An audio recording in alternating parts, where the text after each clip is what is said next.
Chipping,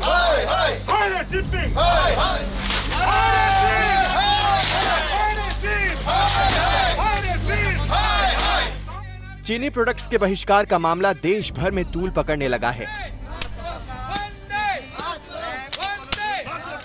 अब चीनी कंपनियां भी इसकी आंच महसूस करने लगी हैं।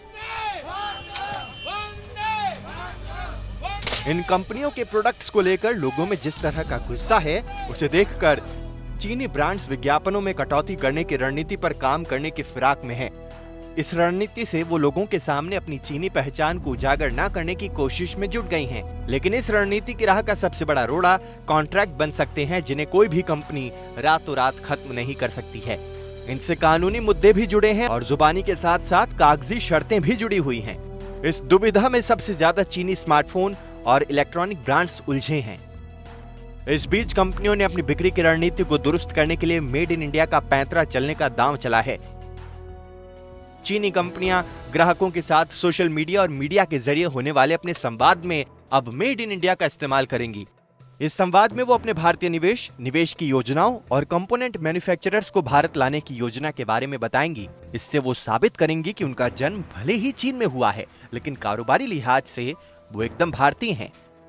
अब इसका कितना असर भारतीयों पर पड़ेगा, ये आने वाले समय में ही पता चलेगा। लेकिन फिलहाल भारतीय सेलिब्रिटीज से भी गुजारिश की जा रही है कि वो चीनी ब्रांड से नाता तोड़ लें। भारतीय सितारों में आमिर खान वीवो के ब्रांड एम्बेसडर हैं, रणबीर कपूर और कैटरीना कैफ ओप्पो के, रणवीर सिंह शाओमी के और विराट कोहली IQ के ब्रांड एम्बेसडर हैं। लेकिन ये सितारे भी अनुबंध की कड़ी शर्तों में बंधे होंगे और रातों रात इनके लिए भी किसी को अलविदा कहना नामुमकिन है। ये ठीक उसी तरह है जिस तरह कितने ही सेक्टर्स में चीन से आने वाले सामानों के बूते बी फिनिश्ड प्रोडक्ट्स तैयार हो पाते हैं। इनका एक्सपोर्ट भी न तो रातों रात रोका जा सकता है और न ही तुरंत इसका कोई विकल्प मिल सकता है। इस बीच कोरोना काल में पहले ही स्थगित हो चुके IPL पर भी इस चीनी बहिष्कार ने खतरे की घंटी बजा दी है।